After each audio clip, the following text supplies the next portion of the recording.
Hello दोस्तों, कैसे हो आप सब। आई होप कि आप सब ठीक होगे। आज की वीडियो में फिर से मैं आप लोगों के साथ बहुत ही ज़्यादा यूनिक और यूजफुल किचन टिप्स और ट्रिक शेयर करने वाली, जिससे क्या होगा, आपके समय के साथ साथ आपके ढेरों पैसों की बचत होने वाली। आज की वीडियो को लास्ट तक ज़रूर वॉच करना, क्योंकि ये वीडियो आप लोग के लिए बहुत ही ज़्यादा हेल्पफुल साबित हो सकता है। वीडियो को बिल्कुल भी स्किप मत करना, क्योंकि अगर आप वीडियो को स्किप कर दोगे तो आपके बिल्कुल भी समझ में नहीं आएगा कि वीडियो में एक्चुअल में है क्या। तो ज़्यादा बात ना करते हुए जल्दी से फटाफट वीडियो स्टार्ट करते हैं। मेरी पहली टिप्स है मसल्स स्प्रे को लेकर। अक्सर क्या होता है, हमारे हाथों में, पैरों में, कमर में कहीं पे भी दर्द वगैरह होता है तो हम क्या करते हैं, मार्केट से इस तरह का मसल्स स्प्रे लेकर आ जाते हैं और उससे अपने बॉडी पे स्प्रे कर लेते हैं, जिसका इस्तेमाल करने के बाद हमें बड़ी ही आसानी से पेन में रिलीफ मिल जाता है। लेकिन अगर हम लंबे वक्त तक के इस तरह के स्प्रे का इस्तेमाल नहीं करते तो ये क्या होता है, रखे रखे जम जाता है, जिसकी वजह से होता ये है कि इसके अंदर का जो सॉल्यूशन होता है ना, वो जम जाने की वजह से बिल्कुल भी स्प्रे नहीं हो पाता है। तो अगर आपके भी घर में मसल्स स्प्रे हो और जो बिल्कुल भी बाहर नहीं आ रहा हो, तो इसके लिए आप क्या करोगे, ले लूंगी गर्मा गर्म पानी एक बर्तन में, जिसकी वजह से होगा क्या, आपका जो स्प्रे वाला सॉल्यूशन है ना, वो बड़ी ही आसानी से मेल्ट हो जाएगा। तो आप देख सकते हो कि मैंने क्या किया, इस स्प्रे वाली बॉटल को डाल दिया पानी के अंदर, और ऐसा करने से होगा क्या, गर्मा गर्म पानी की जो हीट है ना, वो सॉल्यूशन तक बड़ी ही आसानी से पहुंच जाएगी। और ये जो कंटेनर जैसे ही गर्म होगा वैसे ही हमारा सॉल्यूशन भी बर्न हो जाएगा, और मेल्ट होने के बाद बड़ी ही आसानी से आप इस सॉल्यूशन को स्प्रे भी कर पाओगे। तो आप देख सकते हो कि किस तरह से मैं कर रही हूँ, सेम इसी तरीके से आपको भी कर लेना है। तो अगर आपके भी घर में बहुत ही दिनों से और महीनों से मसल स्प्रे रखा हुआ है, जिसका इस्तेमाल आप नहीं कर रहे हो, लेकिन ज़रूरत के समय ये बिल्कुल ही बाहर नहीं आ रहा, तो आपको भी मेरी बताई गई टिप का इस्तेमाल करके मसल स्प्रे का इस्तेमाल कर लेना है, जिससे क्या होगा, आपको बड़े ही आसानी से मसल स्प्रे का इस्तेमाल भी कर पाओगे। साथ ही आपको तुरंत मार्केट भी जाके नया स्प्रे लाना भी नहीं पड़ेगा, क्योंकि क्या होता है, ये मसल स्प्रे बहुत ही ज़्यादा महंगे आते हैं और अगर हम इसे एक ही बार इस्तेमाल करेंगे तो हमारे ढेर सारे पैसों की बर्बादी हो सकती है। तो चलिए अब बात करते हैं हमारे नेक्स्ट टिप के बारे में। तो हम सभी घर में 2-4 कंघियाँ होती है, जिसका इस्तेमाल हम करते ही है, और इसका इस्तेमाल करने के बाद हम इसे बिल्कुल भी क्लीन नहीं करते, और अगर हम इसे धोते हैं तो इसमें जो बाल वगैरह और डस्ट वगैरह होते हैं, वो कंघियों में ऑयल होने की वजह से बहुत ही बुरी तरीके से कंघी से चिपक जाते हैं और बिल्कुल ही बाहर नहीं निकलते। तो अगर आप भी अपनी कंघियों की साफ सफाई करना चाहते हैं तो इसके लिए आपको बिल्कुल ही पानी का इस्तेमाल नहीं करना है, और इसके लिए आपको इस्तेमाल में लाना है टेल्कम पाउडर का। क्योंकि अगर हम टेल्कम पाउडर का इस्तेमाल करके अपनी कंघियों की क्लीनिंग करते हैं तो जो भी हमारी कंघियों में डर्ट और फिर उसके बाद मैल वगैरह होता है, वो बड़े ही आसानी से निकल जाता है। साथ ही कंघियों में जो छोटे छोटे बाल चिपके हुए रहते हैं, वो भी बड़ी ही आसानी से निकल जाते हैं। तो आप देख सकते हो, अपनी कंघी की साफ सफाई करने के लिए मैं इस्तेमाल में ला रही हूँ अपने घर का पुराने टूथब्रश को, जिससे जो हमारी कंघी की साफ सफाई है ना, बड़ी ही आसानी से हो जाएगी। साथ ही जो हमारी कंघी है ना, उसकी डीप क्लीनिंग भी हो जाएगी। तो आपको वीक में एक बार तो भी अपनी कंघी की साफ सफाई कर लेना है टेल्कम पाउडर का इस्तेमाल करके। इससे जो आपकी कंघी में चिपका हुआ जो मैल वगैरह रहता है, वो बड़ी ही आसानी से निकल जाता है। और ऐसा करने से होगा क्या, आपके बालों में बिल्कुल भी डैंड्रफ वगैरह नहीं होगा। क्योंकि क्या होता है, हम अपनी कंघी की साफ सफाई नहीं करते, जिसकी वजह से होता है क्या, हमारे बालों में फंगल इन्फेक्शन हो जाता है, जिसकी वजह से हमारा हेयर लॉस भी होता है। साथ ही हमें हेयर फॉल का भी इशू को फेस करना पड़ जाता है। तो आप देख सकते हो कितना सारा मैल वगैरह निकल गया हमारे कंघी से, जो पानी का इस्तेमाल करने के बाद नहीं निकलता। तो आप देख सकते हो टेल्कम पाउडर का इस्तेमाल करके जो हमारी कंघी है ना, उसकी बड़ी ही अच्छी सी डीप क्लीनिंग हो गई है।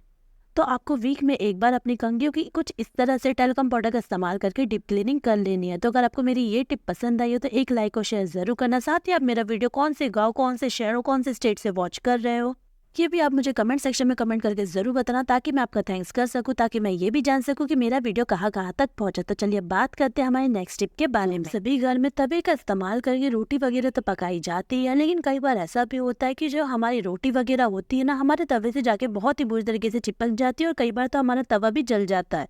और अगर एक बार आटा हमारे तवे से जाके चिपक के जल जाए तो जो हमारा आटा होता है ना, वो तो जल ही जाता है, साथ ही जो हमारा तवा होता है ना, वो और भी ज्यादा काला हो जाता है। और इस तरह के जले हुए तवे अगर हम रोटी वगैरह सेकते हैं तो जो हमारी रोटी है ना, वो बार बार जलने लगती है। तो इसके लिए हम क्या करेंगे, जले हुए तवे के ऊपर डाल देंगे 1 चम्मच भर के हल्दी पाउडर को, और उसके बाद हमें हल्दी पाउडर को अच्छी तरीके से अपने तवे में भून लेना है। जैसे जैसे हमारा जो हल्दी पाउडर है उसका कलर चेंज होता जाएगा, तवे के ऊपर जमा हुआ कालापन भी बड़ी आसानी से रिमूव होता जाएगा। और अगर आप हल्दी पाउडर का इस्तेमाल करके अपने तवे की साफ सफाई करते हैं तो आपको बिल्कुल भी मेहनत नहीं करनी पड़ेगी अपने जले हुए तवे को साफ करने में। साथ ही मैंने इसमें ऐड कर दिया है नमक को। नमक का इस्तेमाल हमने इसीलिए किया है क्योंकि तवे के ऊपर चिकनाई वगैरह होती है, और नमक का इस्तेमाल करने से जो हमारा तवा होता है वो बहुत ही अच्छी तरीके से स्क्रब हो जाता है। इसी के साथ ही हमने थोड़ा पानी भी डाल दिया है तवे पे, जिससे होगा ये कि तवे के ऊपर जमा हुआ जो भी कालापन है ना वो बड़ी ही आसानी से रिमूव हो जाएगा। साथ ही अपने तवे को घिसने के लिए मैं इस्तेमाल में ला रही हूँ अपने घर के पुराने दिए को, जिससे जो हमारा तवा है ना बड़े ही आसानी से क्लीन भी हो जाएगा। साथ ही जो हमारा तवा है ना बहुत अच्छी तरीके से चिकना भी हो जाएगा।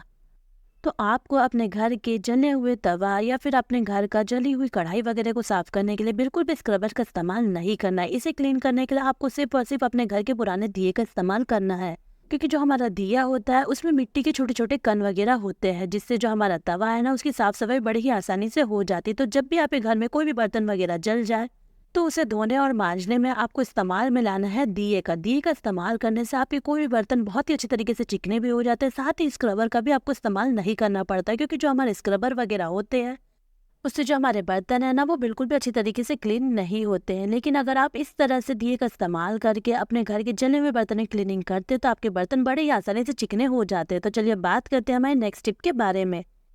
हम सभी घर मंथली ग्रोसरी तो एक साथ आती है, और अगर मंथली ग्रोसरी हम एक साथ लेकर आते हैं तो हम कुछ इस तरह से बड़े बड़े पैकेट्स भी ला लेते हैं। तो जब भी हमें पैकेट्स में से कोई सामान निकालना होता है तो हम क्या करते हैं, पैकेट को कट करते हैं और जितना हमें यूसेज के अनुसार सामान की ज़रूरत होती है उतना बाहर निकाल लेते हैं। लेकिन होता क्या है, नेक्स्ट टाइम जब भी हम इसका इस्तेमाल करते हैं तो होता ये है कि जो हमारे सामान वगैरह होते हैं ना वो ख़राब हो जाते हैं, क्योंकि कुछ इस तरह से अगर हम पैकेट्स को कट करते हैं और उसे अच्छी तरीके से पैक करके नहीं रखते तो जो हमारा सामान होता है ना उसमें हवा लग जाती है, जिससे जो हमारे ग्रोसरी के पैकेट होते हैं ना उसमें कीड़े वगैरह लग जाते हैं। तो अगर आपको भी कुछ इस तरह से प्रॉब्लम को फेस करना पड़ता है तो आज मैं आप लोग के साथ बहुत ही आसान सी ट्रिक शेयर करने वाली हूँ, जिससे जो आपकी ग्रोसरी के बड़े साइज के पैकेट है ना वो बड़े ही आसानी से पहले की तरह सील पैक हो जाएंगे। और इसके लिए आपको बिल्कुल भी परेशान होने की ज़रूरत नहीं है। इसके लिए हम क्या करेंगे, एक ले लेंगे एल्यूमिनियम फॉइल को। तो आप देख सकते हो कि मेरे पास बड़े साइज के पास्ता का पैकेट है और इसे मैं सील पैक करना चाहती हूँ पहले की तरह। तो इसके लिए मैंने क्या किया है, ले लिया है एल्यूमिनियम फॉइल और उसे थोड़ा सा मैंने कट कर लिया है। तो आप देख सकते हो मैं किस तरह से कर रही हूँ, सेम इसी तरीके से आपको भी कर लेना है। हमें क्या करना है, अपने पैकेट को पहले की तरह सील पैक करने के लिए इस्तेमाल में लाना है एल्यूमिनियम फॉइल का, और उसे मैं रख दूंगी एक हार्ड सरफेस के ऊपर। इसके बाद हम क्या करेंगे, अपने घर की आयरन को अच्छी तरीके से गर्म कर लेंगे और उसके बाद रख देंगे कुछ इस तरह से एल्यूमिनियम फॉइल के ऊपर, जिसकी वजह से होगा क्या, जो हमारा प्लास्टिक का पैकेट है वो बिल्कुल भी नहीं जलेगा। साथ ही जो हमारा पैकेट है ना वो गर्माहट की वजह से अच्छी तरीके से मेल्ट होकर चिपक जाएगा, जिसकी वजह से ये जो पैकेट है ना हमारा पहले की तरह सील पैक हो जाएगा। तो आप देख सकते हो कि मैंने किस तरह से किया, सेम इसी तरीके से आपको भी कर लेना है।